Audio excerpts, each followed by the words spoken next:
একটা সুযোগ আমাদেরকে দেন যে আমরা যে নতুন বাংলাদেশের কথা বলি, যে হতে পারে বলতে পারে যে ওই সময়কার এই রাজনৈতিক সিদ্ধান্তটা রং আর রাইট, কোন ক্রিমিনাল অফিসের সঙ্গে জামাত ইসলামী যুক্ত নয়। স্বাধীনতার পরে এই দেশের অখণ্ডতা, স্বাধীনতা সার্বভৌমত্বের বিরুদ্ধে কোনোদিন জামাত ইসলামী কোনো কথা, কোনো ভূমিকা, একটা উক্তি, একটা পলিটিক্যাল প্রোগ্রাম কোনোদিনই কেউ প্রমাণ করতে পারো না শিবিরের, না জামাত।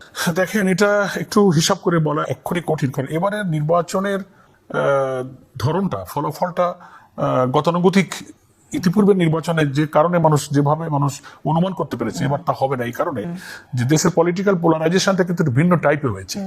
একটা ফ্যাসিবাদ বিরোধী সংগ্রামে জামাত ইসলামী বা আমাদের যে অবস্থান, যে ভূমিকা, এবং আমাদের উপরে গত 15, 16, 17 বছরের ফ্যাসিস্ট গভর্নমেন্ট যে সমস্ত অত্যাচার, নির্যাতন, আমাদের যে বঞ্চনা, যে অধিকারগুলো, আমাদের Democratic right, constitutional right, human right, যা কিছু খর্ব করেছিল, এবং আমাদের নেতৃবৃন্দের যে ফাঁসি হয়েছে, জুলুম করেছে, আয়না ঘরে গিয়েছে, বছরের পর বছর জেল কেটেছে, আমি কোনো অপরাধ নাই, একটা মামলার কোনো প্রমাণ কেউ দিতে পারে। আমার মতো মানুষ শেখ হাসিনার এই ফ্যাসিবাদী 15 বছরের শাসনের 7.5 বছর আমি তো জেলে। ফলে সেই কারণে দেশের মানুষের একটা সহানুভূতি, মজলুম দল হিসেবে, নির্যাতিত হিসেবে মানুষের একটা সিম্প্যাথি কিন্তু আমাদের প্রতি বেড়েছে। আরেকটা কারণ হলো যে যত কথাই আপনি বা যারা বিরোধী প্রতিপক্ষ ষড়যন্ত্র করে বলেন এইটা দোষ, এইটা দোষ, ওনাদের এই খারাপ, কিন্তু আমাকে তো আমার পাশের বাড়ির লোকেরা, আমার গ্রাম, আমার এলাকার লোকেরা দেখে যে আমি মিথ্যা বলি না, আমি হারাম খাই না, কাউকে কষ্ট দিই নাই, আমি চাঁদাবাজি করি না, একটা ক্রিমিনাল অফিসের সাথে আমরা যারা যুক্ত না, সেখানে আর শুধু বক্তৃতা করে দাঁড়িয়ে বললেই তো হবে না যে উনি এই কারণে ভোট পাবেন না, এই কারণে লোকটা উনি ভালো না। মানুষ পছন্দ করে যে লোকটা দুর্নীতি করে না, চুরি করে না, যার দ্বারা মানুষ ক্ষতিগ্রস্ত হয়নি, হ্যাঁ, মানুষ প্রতারিত হয়নি, নিজের স্বার্থকে প্রাধান্য না দিয়ে মানুষের স্বার্থকে প্রাধান্য দিয়েছে। দ্যাট কাইন্ডস অফ লিডারশিপ মানুষের কিন্তু খুব পছন্দ। আমি বলছি না যে আমাদের লোকেরা, আমাদের যারা এমপিতে দাঁড়াবেন, প্রার্থী হবেন, তারাই সবচেয়ে প্রিয়, তাদের কোনো ভুল নাই, ত্রুটি নাই, নির্ভুল, নট দ্যাট। বাট আমরা এটা বলি, সব দলের চেয়ে কম্পারেটিভলি চারিত্রিক, নৈতিক, আদর্শিক, আচরণগত দিক থেকে আমাদের প্রার্থীরা, আমাদের নেতৃবৃন্দ অপেক্ষাকৃত উত্তম। সুবিধাজনক জায়গা বলতে আমরা এতদিনে যে সমস্ত অধিকারগুলো পাইনি, আমরা কথা বলতে পারিনি, মিটিং করতে পারিনি, মিছিল করতে পারিনি, অন্তর্বর্তীকালীন এই সরকারের সময় 100 ভাগ না হলেও কিছুটা সে সুযোগগুলো এনজয় করতে পারছি। আমাদের মেসেজটা, আমাদের দাওয়াতটা মানুষের কাছে পৌঁছাতে পারছি বাধাহীনভাবে। এটা একটা সুযোগ, এটা তো আমাদের স্বীকার করতেই হবে, যা আমরা 16-17 বছরে পারিনি। ফলে হয়েছে কি যে এই সুযোগের কারণে মানুষ আমাদের কথা বুঝতে পারছে যে এই দলটা কি চায়, কেমন বাংলাদেশ চায়, এরা নতুন বাংলাদেশের কথা বলে, সেই বাংলাদেশটা কি আমরা সেই ব্যাখ্যা মানুষকে দিতে পারছি।